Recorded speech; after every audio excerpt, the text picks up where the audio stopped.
Welcome to the Dakota Live podcast.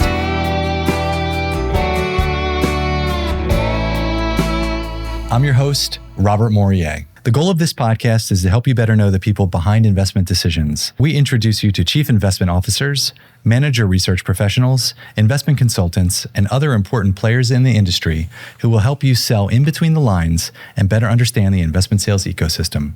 If you're not familiar with Dakota and our Dakota Live content, please check out our website at dakota.com to learn more about our services.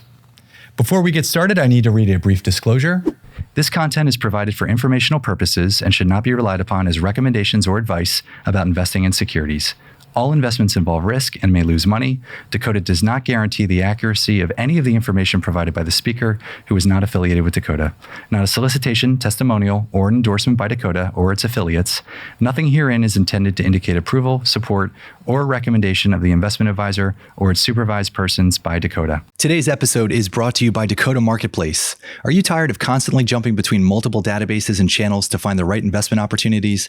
Introducing Dakota Marketplace, the comprehensive institutional and intermediary database built by fundraisers for fundraisers.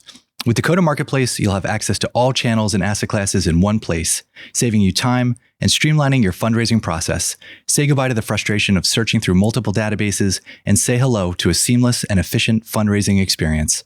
Sign up now and see the difference Dakota Marketplace can make for you. Visit dakotamarketplace.com today.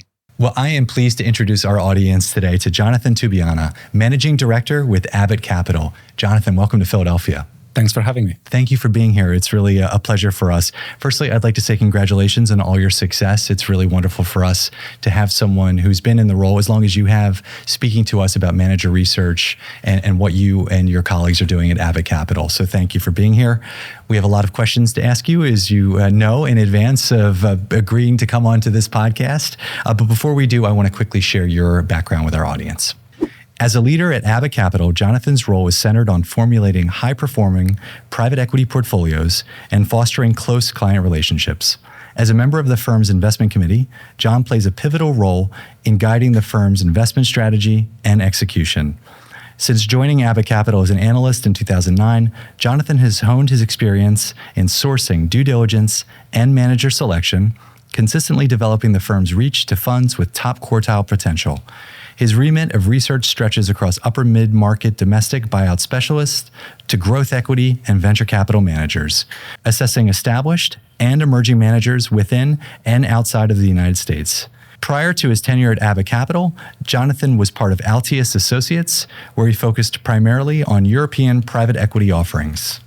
His academic background includes a Master of Science in Management from Grenoble Graduate School of Business in France and an MBA in Finance from NYU Stern School of Business.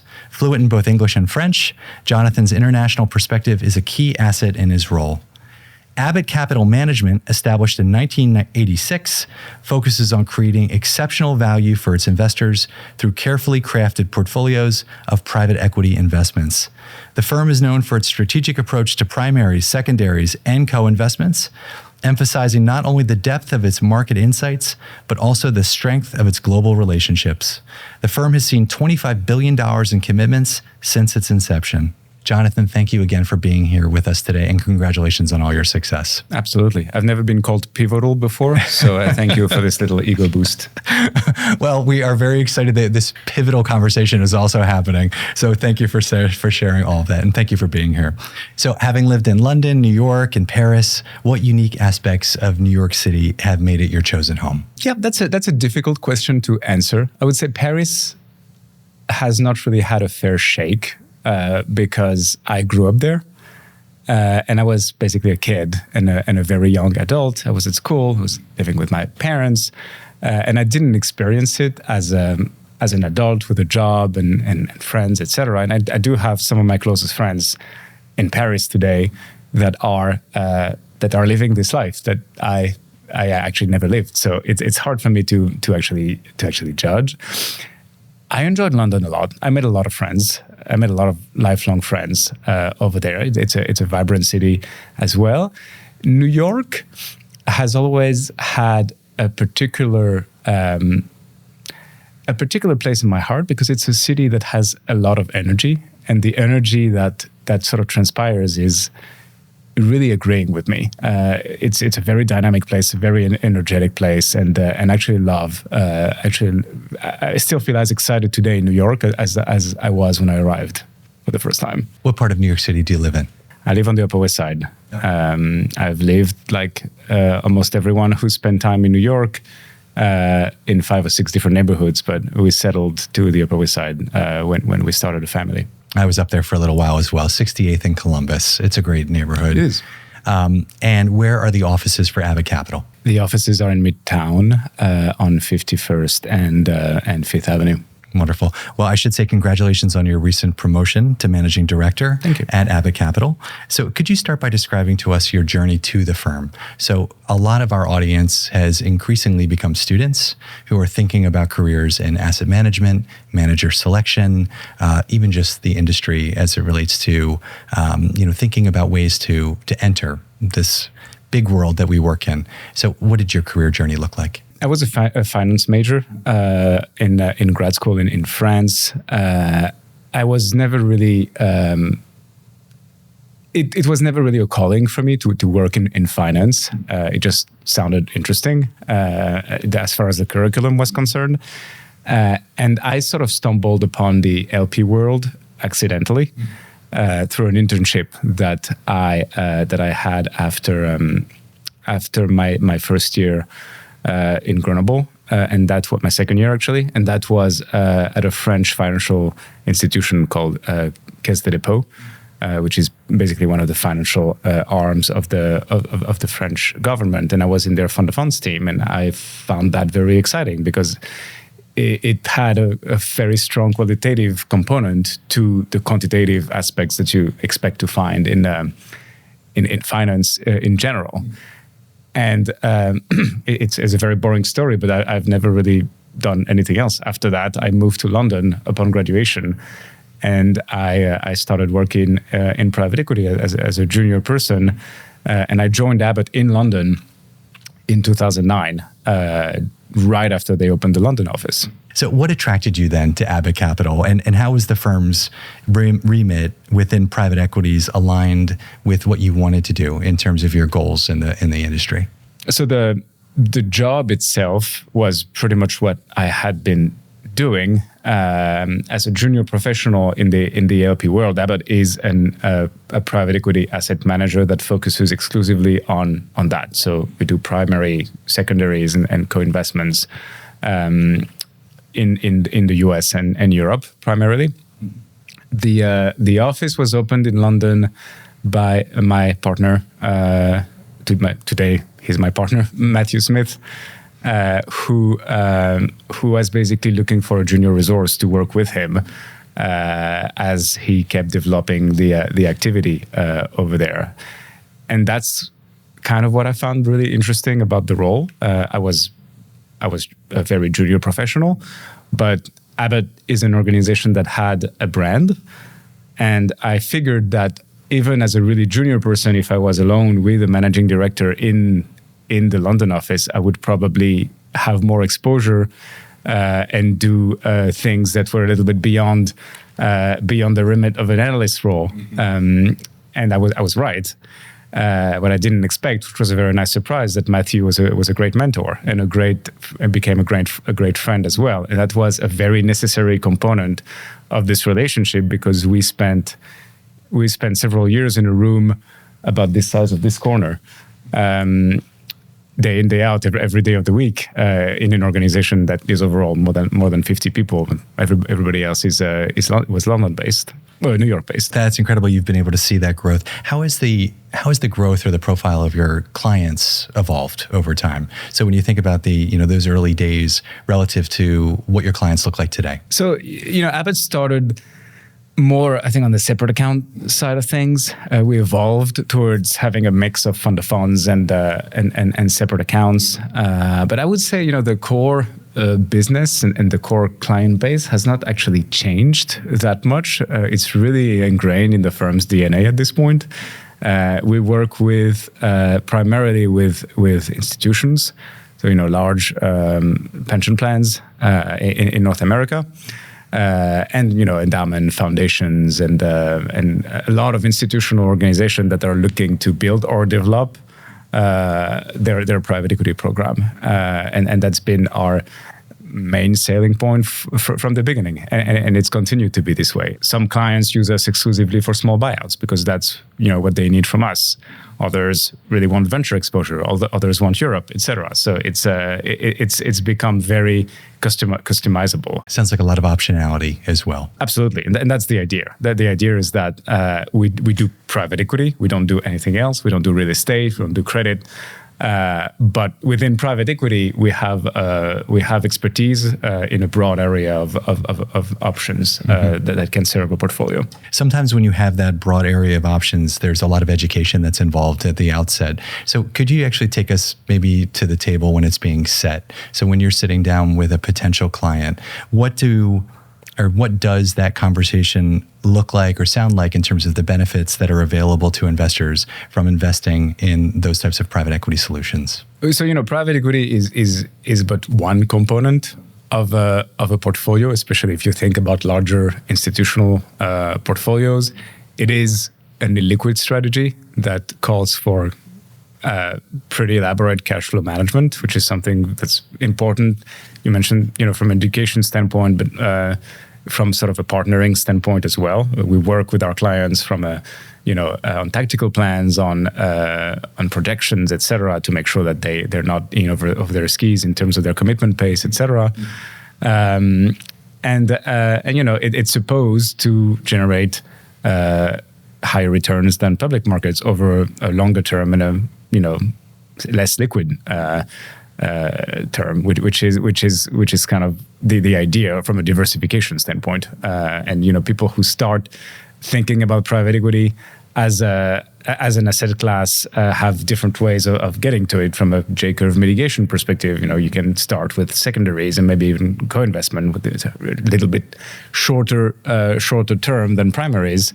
And then you can build your portfolio from there to sort of have a return profile that makes sense from your program's perspective. Interesting. It sounds like when you're partnering with some of these larger institutional plans, particularly some of the public pensions, they likely have an investment staff already in existence. So how do you find that relationship between an existing staff and the services that you are all offering? That's a very interesting point, actually, because yes, the industry has evolved a lot certainly since Abbott was created 40 years ago, and even since I joined, which is about 15 years ago at this point. All of our clients, or at least the immense majority of them, have teams that are sophisticated, that understand the market, that do their own thing in a lot of ways, as you mentioned. And so this is kind of the reason why we've also evolved towards a more customized and a more diversified approach. We do have discretion over most of what we do from a deployment standpoint. So we are the investment committee on the opportunities we commit to on behalf of our clients. But it is very much a partner-oriented approach. We spend a lot of time talking to our clients. They talk to us directly, to the managing directors on the investment side on a regular basis. They don't have like an account representative or what have you, and they get to basically ask us to address certain pain points in their portfolio that they would need an organization like ours for. It's no longer we'd like to do private equity and here's capital and let us know how it's going. It's much more I need to build an emerging manager program. I need more exposure to secondaries. I need Europe, etc. So it's we talk to them, we work with them in terms of addressing this. So based on that very customized approach, quite bespoke, how do you organize the team then in that regard? You said there may not be a product specialist, but when you think about your role in respect to your colleagues, how are you structuring the team to be able to cover and then work with these clients in a way that offers those solutions most effectively? So the team is generalist, and that has been something Abbott has been very steadfast on for a long time. So we have one investment team that sits in a room every week for our investment committee meeting, which you will be shocked to learn happens on Monday morning or Tuesday morning, and we talk through everything that's been going on, either from a preliminary standpoint or final investment memo that leads to a commitment decision.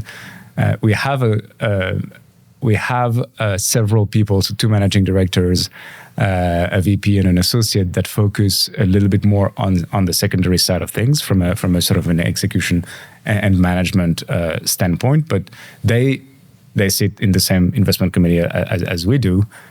They get to vote on the primary side. We get to vote on the secondary side. And whenever there's a secondary deal, for example, that pertains to a group that I'm really familiar with, I'll be involved in the due diligence process. And that's the same across the organization and across our colleagues. So we don't really have, as you said, product specialists, but we don't have strategy specialists either. We are one team, and we learn from one another. It does beg the question, running with this setting the table metaphor, is who picks what's on the menu? So how is the agenda set that morning before you even walk in? Is it collaborative? Is it based on what each of you are experiencing, either on the GP side or maybe more on the market outlook side, or perhaps what clients are asking? How is the menu set in terms of what the agenda of items will be on that Monday or Tuesday morning? Right. So it's very prescriptive. We start with the opportunities that are at a stage where a decision will lead to a commitment. So commitment decisions come first, and we just go down the list all the way to the most preliminary opportunity. So the group that we've just met, and that we find somewhat interesting, and we'd like to dig a little deeper. And whoever had this meeting and did the work will make a case to the investment committee. It's like, we think this is actually additive to our portfolio, and we'd like to do more work on it. And then that person will answer questions, and based on that, we'll decide basically if it's worth engaging the firm's resources moving forward with more meetings, or if it doesn't. But it is collaborative. We make the most junior professionals vote first, and that's by design. It is not meant to be cruel or to be mean, but it's actually meant to relieve the pressure of, all the partners really like this opportunity and I don't, but I'm not going to vote no now. So I'll just go with the flow. They get to sometimes, more often than not, actually, they can be contrarian compared to the rest of the team, but they give a rationale. Nobody's judging them. Nobody's looking at them like, what are you talking about? Mm-hmm. And there are discussions that take place, and they may be asked questions as well. Like you mentioned that, what drove this decision, and why do you think this? I love everything about that. That's partly selfishly. I teach a class. It's called Venture Capital Due Diligence, and the students are taught to be analysts over the course of 10 weeks. And they're analyzing companies that are being considered for Drexel University's Innovation Fund, which is our venture fund. We have the students give their recommendations first without learning what the committee is either considering or deciding. For exactly that reason, we want the students to go in it without the bias of what would potentially be usually is the more experienced person, whether it's a fund manager or someone who's an entrepreneur themselves. So I think that's great. I'm happy to hear that you take that approach. It's very interesting. So take a step back then. Can you help us understand, how are you sourcing these opportunities? How are you sourcing managers? You've been in business for a very long time. So I assume that the Rolodex is sound, but there are new managers coming online all of the time, either spin-outs or earlier stage. So could you help us understand the sourcing from the more the less emerging to the more emerging? We have several ways to source managers. The one that is very much what a lot of managers would probably say is that we have an open door policy. So there are placement agents, there are brokers, there are very competent salespeople at these private equity firms that know who we are and will reach out to us, present an opportunity. We tend to respond and talk to all of them, as long as their strategy is relevant to what we do. We try to make sure that we at least have a very preliminary discussion or email exchange or something. We try not to have anything go completely unanswered. It happens, it happens everywhere. But that's what we try to make sure that everybody is treated equally from a being answered to perspective. That's one way to source deals. We have a fairly superficial CRM system that we call the groups to track list. It's not about the tech as much as it is about the discipline and the rigor in making sure that we follow up with every potentially interesting groups that we may have found along the way, even if they haven't reached out to us. And the way we find these groups is a lot of outreach and a lot of cold calling ourselves. We read the news. We look at what's going on around us. We look at who our GPs buy from and sell to. And if there's a group that we don't know very well, it's going to go on that list. And if it's somewhat interesting, it's going to stay on that list and become, sort of a higher level of priority. I am actually the person who's in charge of making sure that the trains run on time here, and make sure that people follow up. We meet as a team at least a couple of times a year, and we go through that list. And if a group seems like it's highly ranked from being interesting perspective for any of our accounts, venture, buyout, etc., and it looks like there's not been much follow up over the past year. We'll ask why. We'll put people on the spot, and they know that. And I've been put on the spot myself more than once. And sometimes the answer is we've been talking to them a few times, and it's actually not that interesting, and they come off the list. So discipline and follow up is really the main way to make sure that we address this. And we also ask GPs. Every time we meet GPs, we ask them who do you respect that does what you do from a strategy perspective at your size level, in your geography, etc. And we build a lot this way. And that's very helpful. Well, since you're running the timetable, this is a good question for someone in your position. How long do you typically engage with asset managers before making a decision? And maybe what factors influence that timeline? That is a difficult question to answer because I actually did not respond to your second part of your question earlier about emerging managers, but we do have an emerging manager program. This program invests in funds 1, 2, and 3 in growth and buyout. And we like to start early. We like funds 1 because if we find through due diligence that the team has a lot of potential, it's good for us to have time to build this program internally for our client. In these cases, we might make an investment in a group that we've recently met. We try to make. Through our network, we see a lot of spin-outs. We see a lot of groups that maybe have quit from another larger organization, and often there are people we know because we are invested in their prior platforms, or we've been following these platforms for a long time. So we know their track record, we know all these things. But sometimes, and it happened at least a couple of times over the past 2 years on groups that I've worked on, I didn't know these people. I just knew that through a lot of reference work, that their track record, the track record at least they claim to have, was actually theirs, that they led the deals that they claim to have led, that they work together as a team. And in these cases, we can very well invest in a first-time fund that we've not met that we've not met a long time ago. In general, however, it takes a couple of cycles of getting to know them. It's pretty rare outside the emerging manager program that we commit to a group that we just meet for the first time. And there are a couple of reasons for that. The first one is that we run relatively concentrated or high conviction, if you will. We do 4 or 5 things a year per strategy, and that includes re-up. So 4 or 5 things venture and growth, 4 or 5 things small buyout, mid-market, Europe, North America, etc. That is a pretty tight portfolio construction framework. And because we try to be as prolific as possible on the sourcing side, we do meet a lot of interesting managers. And it leads to difficult conversations sometimes because, GPs tell us, you tell me that you'd like to see that kind of performance and that kind of team stability and that kind of strategic cohesiveness and, check. So you're going to commit.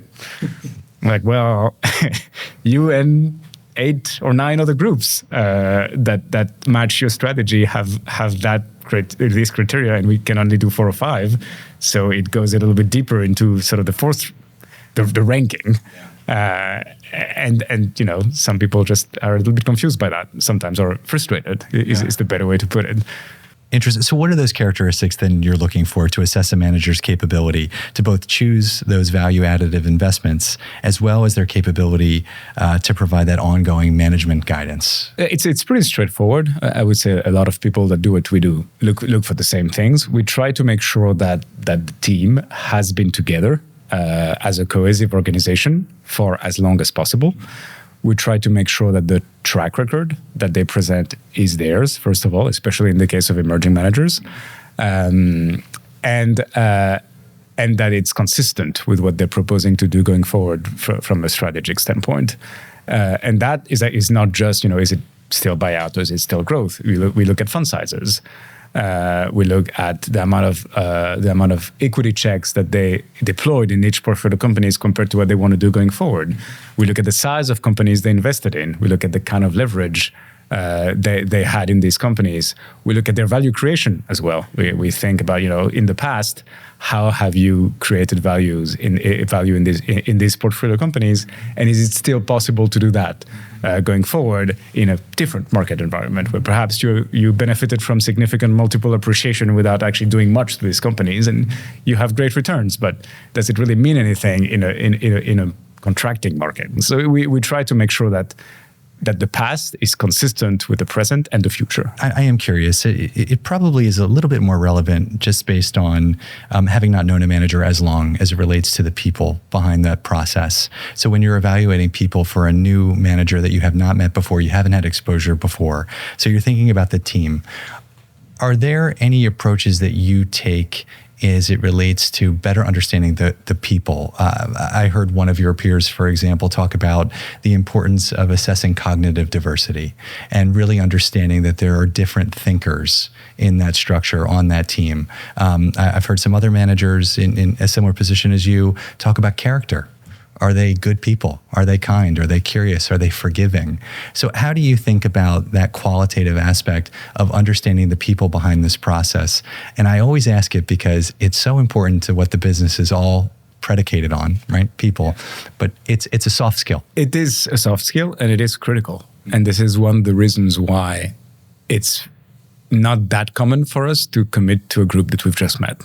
Because it takes time to, as you say, to get to know them, to see how they work together, and to see how they interact, how they're aligned with one another and with their investors, and then how they treat their investors as well. We have a pretty broad reference database of people we can talk to that may have invested with these people at their current organization or their prior ones, and it's very helpful to talk to them and to hear how the dynamics work from people who have been outside the tent for longer than we have. Mm-hmm. Makes sense. And what they say as well is the way they talk to you, the way they treat you as a potential investor, mm-hmm. And the way they talk to you about their prior investor. They actually don't realize that often, but it is extremely telling. When I hear something like, LPs keep telling me that they want exits. So I've sold a bunch of companies, and in a normal time I wouldn't have sold them because there was still a lot of value to be added in the next 2 or 3 years. But I'm raising a fund, so I need liquidity, and so there we go. Here are your exits. I'm like, yeah, well, what are your current investors thinking about this? You're basically shortchanging them. Yeah. They trusted you. They gave you the capital, and you're basically prioritizing your own business development objectives rather than the future of your existing investors. So it's also critical for us to think about. Very interesting. 2 things. I when I hear that, I say, 1, words matter. So the words you use to describe something are very important.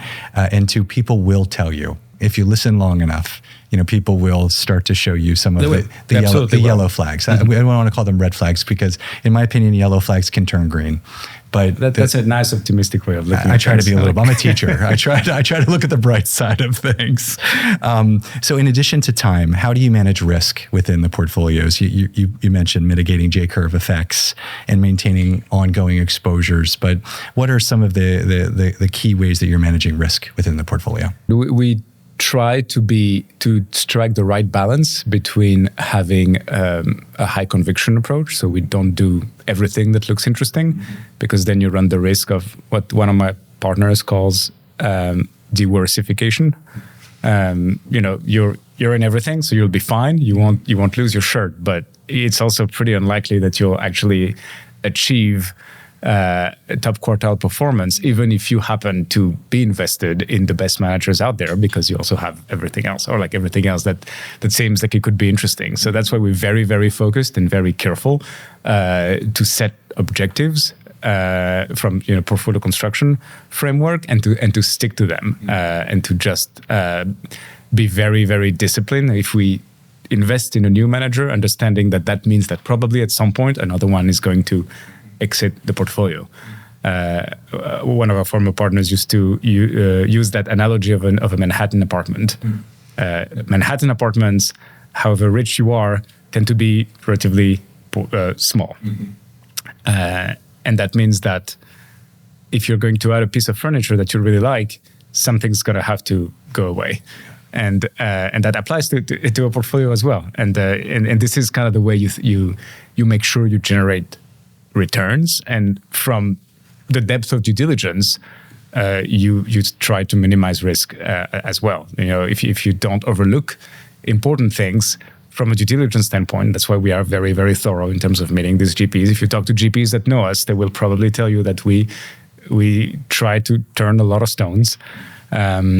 We try to minimize risk. It's funny. You talk about Manhattan apartments. I found that in my 18 years in Manhattan, my apartment kept getting smaller every year. The neighborhood got marginally better. Well, your family is getting bigger and the apartments are getting smaller. For sure. Exactly. Very true. Very good point.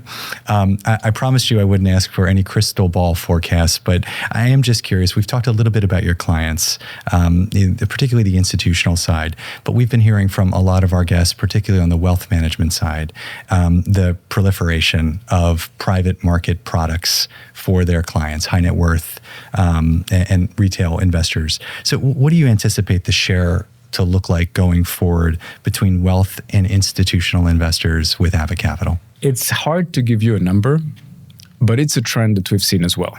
It's a trend that we have seen. I mean, it's been a very favorable 15 years in terms of market environment on the venture side. On the tech side, a lot of people have come into a significant amount of capital, and also private equity has democratized somehow. It has become, as technology has evolved and information has disseminated as well. We've seen a lot of interest from a lot of private wealth platforms and high net worth individual into what private equity can offer them for their own portfolio and their own estate management in the long term. So yeah, it is something that's grown, and we try to make sure that we look at these opportunities as well and talk to these platforms and see what they have to offer and what we can offer them as well as this grows. Makes sense. How about the evolution of custom funds for clients and commingled funds? We talked a little bit about the two. How do you see the composition of those two offerings evolving over time? It's been pretty steady for us for quite a long time. So if I think about deployment, it probably skews more heavily towards the separate accounts when we look at investment opportunities that are relevant for their strategy.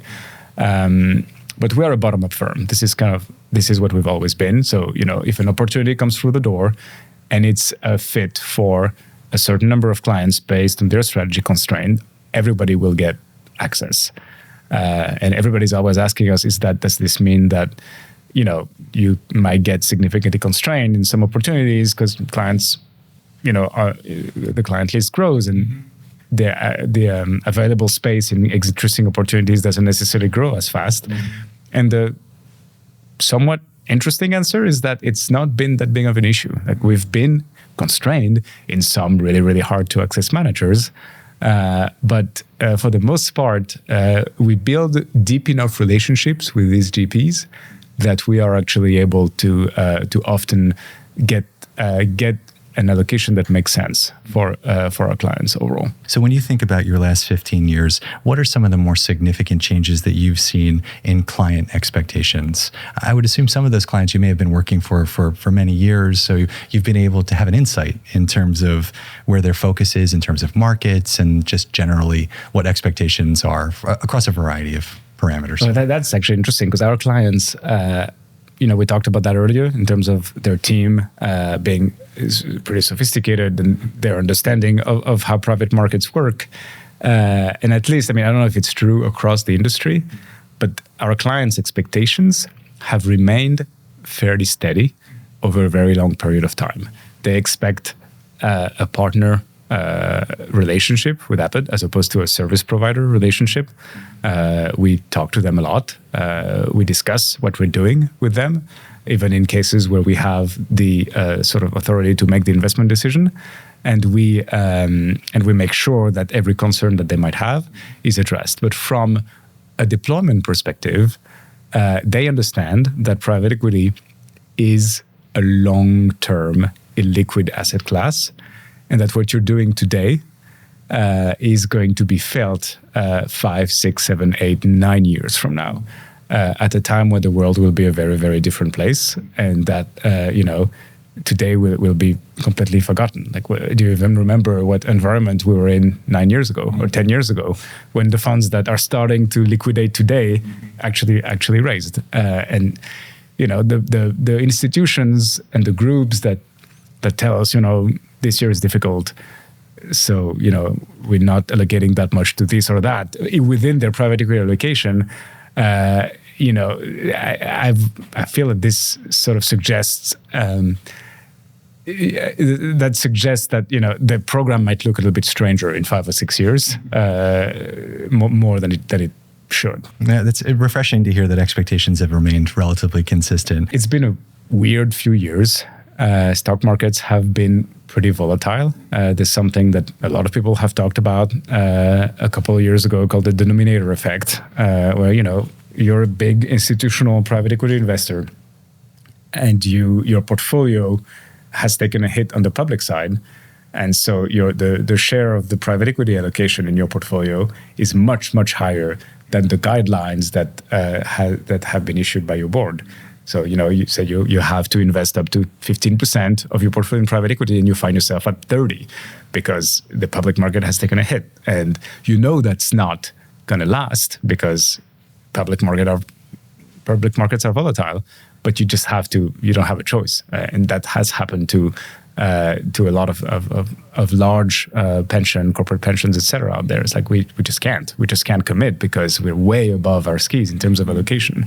You talked about those long-term expectations, but even with that long-term outlook, innovation isn't going to stop. So managers will still continue to innovate, allocators will still continue to innovate. So what are some of the key trends or innovations you're currently seeing or watching within the private market space today? The rise of private wealth is probably the biggest one in terms of industry development, and that has led to product innovation that has been more significant than it has been in the past. From a tech platform standpoint, for example, you see more and more of these popping up where you get to build a private equity portfolio in 40 seconds just by trusting us, pick managers for you, etc. And and some of them actually have been pretty successful and look pretty interesting. The way they've built the tech and the way they've built the platform is pretty interesting. And there's obviously a lot of investment talent behind it from the people who are running it, but they have been making a lot of people's lives easier in terms of people who might be just high net worth individuals that would like some exposure to private equity without having a relationship with a broader mainframe organization. Digging a little bit deeper into your emerging manager platform, I think it would be interesting for our audience to understand, what does that underwriting process look like for an emerging manager? We talked about sourcing, but if you could put yourself into the seat of maybe a recent allocation for an emerging manager, what did the What did that process look like in general terms as far as underwriting? From a purely process perspective, it looks very, very similar to everything else that we do. From a due diligence standpoint, what looks a little different is that you don't have a nicely packaged data room that has a track record spanning several cycles that you get served on a platter, and you get to see, okay, you guys have 12 exits, and I think 9 of them are relevant to what you do, and sort of conduct the due diligence this way. There's a lot more sort of building the story yourself based on what you're told, and reconciling a lot of different statements from a lot of different people. So, a lot of these people are spinning out from maybe larger organization. And it's rare that they get to take their track record with them, right? Which is understandable. Like, you leave a firm, you've led 10 very successful deals. Maybe the track record without your deals is not that attractive at that platform anymore. They're not going to be like, here, sure, please market that as your performance. So our job at that point is to find this out ourselves. And, public data is pretty useful for that. There are a lot of, press releases from deals that were done, et cetera, where some people are quoted saying, yes, I've worked with this person a lot, and we're very excited to partner with this entrepreneur, et cetera. The Abbott primary network, because we've been doing this for 40 years, and we've done a lot of work on a lot of managers, is actually very, very useful. It's pretty rare, even on the emerging managers we've not done work on, I would say it's pretty rare that we wouldn't have had at least 10 to 15 touch points that would have directly been aware of these people, either people firms that they sold things to, firms that they bought things from, perhaps even entrepreneurs that they worked with that we had in our portfolio through different managers, etc. And through this pretty rigorous reference process, you build what you think their track record is. And we do that for emerged managers as well, but they're more obvious pointers. It's like there are things, trust but verify, as we always say, but like, do you actually get the information that you have to diligence? In the case of emerging managers, you don't have it. You have to basically do it from scratch, and it's much more difficult. Then you look at the team dynamics. So we call it emerging manager profile. Some people actually get a little offended when, they're in their 50s maybe, and they have done it for 30 years. And I call them an emerging manager. Like, somebody told me once, I think I have emerged at this point. So I try to call them more like emerging companies, because you are raising a fund 1 or a fund 2 or a fund 3. So these are very young firms. So I have to look at your body of work and who you've generated that work with in the context of this new platform. And we like teams that have collaborated before. It's much more difficult for us to get comfortable with somebody that comes from this firm or that firm, etc., and they all come together and they all have a story that they package nicely. We've known each other since college and we've always been best friends, etc. But when you've not actually generated, deal flow and performance together, it is much more difficult to evaluate if this is going to be a firm that's going to, hold for the long term or not. So it's more difficult. You mentioned Europe. I'm curious, starting with emerging managers, are the emerging managers that you're uncovering predominantly out of the United States, or are you finding opportunities in Europe as well? And when you are in the European markets, what challenges have you seen investing in private markets, in foreign markets, and where do you see the opportunity set there? It is mostly, so the Emerging Manager Program itself is a North American program, so it's mostly actually United States focused. That doesn't mean that we wouldn't do something that looks emerging in Europe. And we have a London office, as I mentioned. It's always been a 2-people London office. When I was there with Matthew, and now it's 2 different gentlemen. The point of that office is to build relationships with groups that don't necessarily travel to New York every 6 months to meet potential LPs.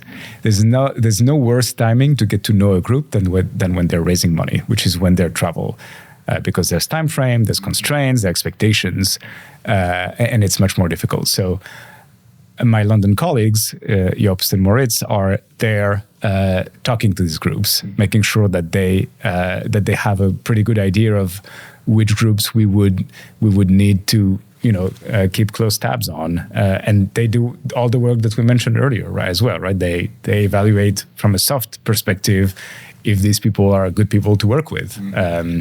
When we travel to Europe, we are introduced to these groups by our colleagues. Like, you really should go to Stockholm and meet that group, or to Paris and meet that group.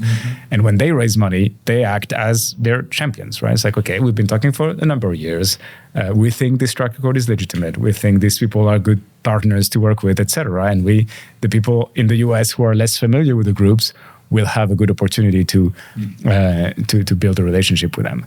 Outside these geographies, it has been a little more difficult for us for this exact reason. It's difficult to build relationships when you don't have boots on the ground, at least like somewhere that is reachable. Like London office, you can pretty much cover Europe. But outside of that, it's been a little more difficult. Venture capital, you mentioned it a couple of times. I'm just curious, any opportunities you're seeing there currently? It's been a tough couple of years, as everyone knows very well. But I'll remind our audience, it's been a tough couple of years. So when you think about venture capital today, as it relates to your clients' expectations and opportunities that you're finding? Yeah, I mean, we do like early stage a lot. We do invest in late stage and growth as well, but we find that this kind of tends to take care of itself, as early stage managers invest in follow-on rounds of their portfolio companies or raised growth products that look interesting, etc. Not much has changed from our approach, same as buyout and private equity. Whatever the environment looks like today, we maintain a pretty prescriptive approach of what we commit to, because things are going to change. And everybody knew that 2021 was a very frothy year. Does it mean that we invested less or more? No, we tried to do the same thing. Same for this year. People are saying that this year is going to be a great year for new VC firms because they're invested at depressed valuations, and entrepreneurs' expectations have tamed, et cetera, et cetera. Does it mean we're doing more? No, we're sticking to our guns and doing the same thing. As it relates to sustainability and thinking about sustainability from the firm's perspective, maybe one way to ask this is, what types of data sources do you rely on when you think about ESG and sustainability for your investment programs? So we are UNPRI signatories since, I think, 2015. The good news is that I don't think it's changed considerably the way we are doing things, because I think we're already pretty compliant with these principles, at least before that. We avoid certain industries that could be considered harmful. We avoid, investing in managers that have a history of bad behavior. Some of them reemerge under different firms or different names, etc. We try to track that as closely as possible. We have a pretty robust operational due diligence process. It's a different team within Abbott. When we get close to a point when we're actually doing the work and doing reference calls, and it's becoming increasingly likely that we're committing to the group, then our ODD team steps in. And it's not really, I'm reading the due diligence questionnaires, I'm ticking boxes, and I'm done. They actually do quite a bit of analytical work. They have calls with the GPs where they challenge them on certain aspects of their materials or on certain responses to our standard questionnaire that we send.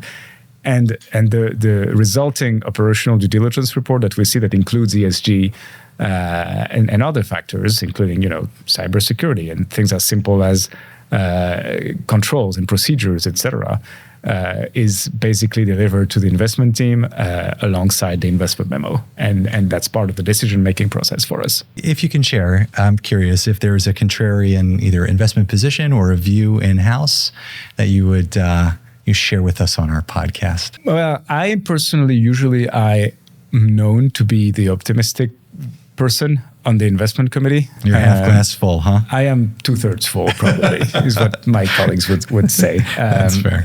Everybody agrees that an investment committee needs a little bit of everything. So I also have colleagues that are glass 3/4 empty, right? And it's fine, because as long as we agree on things and we can discuss things, it actually leads to a better decision. Like cognitive diversity is what you mentioned earlier. That's true, and that's very important. Personally, this year, I might actually be a little bit less optimistic than usual, because first of all, I tend to think that these disrupting events happen when people don't expect them that much. And, we've been hearing for the past at least 10 years, oh, yeah, it's been a long bull run and things are going to happen, et cetera, et cetera. And we've been waiting for a long time. And you can argue that it somewhat happened. Mm-hmm. But I don't know, the GDP growth has accelerated last year. The public markets had one of their best years in 20 years, in spite of, the tightening of monetary policy, et cetera. So we've not really seen that big of a disruption yet. And I speak to GPs now that maybe have put things on hold for a long time and are now telling us, that they're going to have that many exits and that it's pretty much a sure thing in 2024. I was talking to one of my colleagues a few weeks ago, and I was telling him, if I add up all the projected exits and realization events of all the GPs I've been speaking to and take 50% of that number, this year is going to be the best distribution year that private equity has seen, since I started in this business. It's unlikely that this is going to happen, and it suggests that there's a lot of optimism in the air, and that might be dangerous because people, adjust their own cash flow projections and their own investment-based projections based on these kind of things. Well, we are in a presidential election year. I'm not going to ask you about politics, but when you think about geopolitics as it relates to expectations for the portfolio, how are macro assessments being applied to portfolio construction? Are you thinking about geopolitics? Are you thinking about other macro trends that may or may not affect the nearer term with the portfolio? Not really. And unless there's a cataclysmic event that really changes everything, we tend not to think about it too much, or at least not to change the way we do things based on that. And again, a macro event is a point in time. Private equity, you commit to a fund today, and it's going to take at least 10 years to actually have a very clear view on how this is going to perform ultimately. So, which we obviously follow everything that's happening, but unless there's something that we think is has the potential to really change the world in a massive way, we stay away from speculating in terms of how that's going to change this or that industry. I appreciate you sharing that. Thank you. Well, before we end this conversation, which has been wonderful, thank you for sharing all of these insights and all of the experience that you've had as it relates to the work that Abbott Capital does. You did mention one mentor in the beginning of the conversation, Matthew, but I'm always curious, just the people along the way who have helped you or affected your career and what you've taken from those experiences. If I had to point at two people that have really changed my career path considerably, it would be my boys. It's wonderful.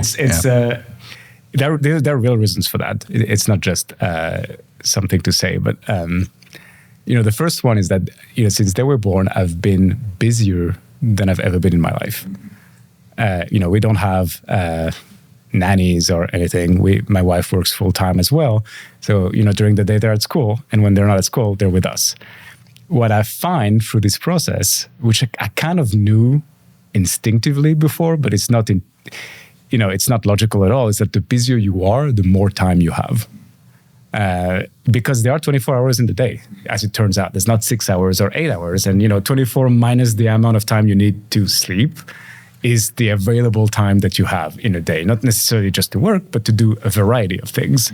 And that has helped me, progress from a career perspective, because I'm more focused, I'm more regimented, I think more about things, because I know that at a certain time I have to pick up my kids and I have to feed them dinner, and we have to do this and that, and I have to spend time with them.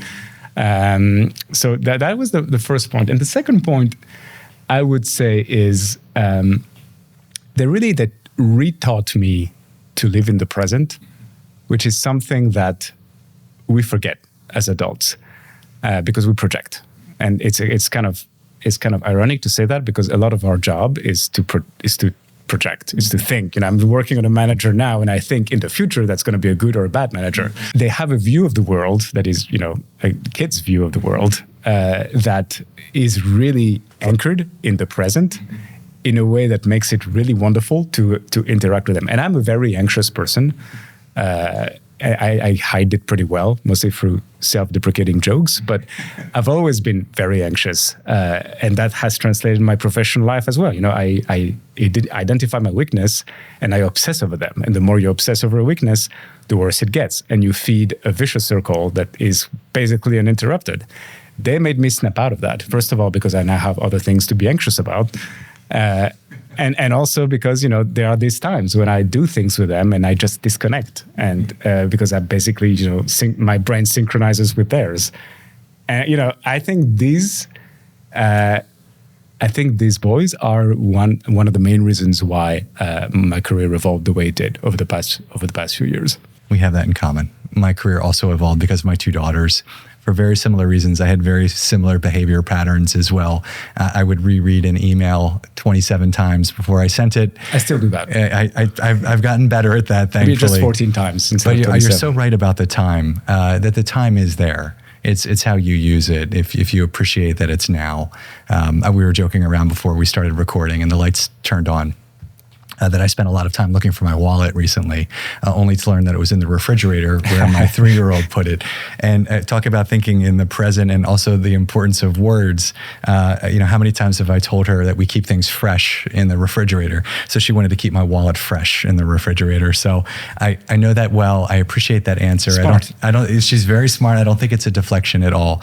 It was a very authentic answer. Thank you for sharing that.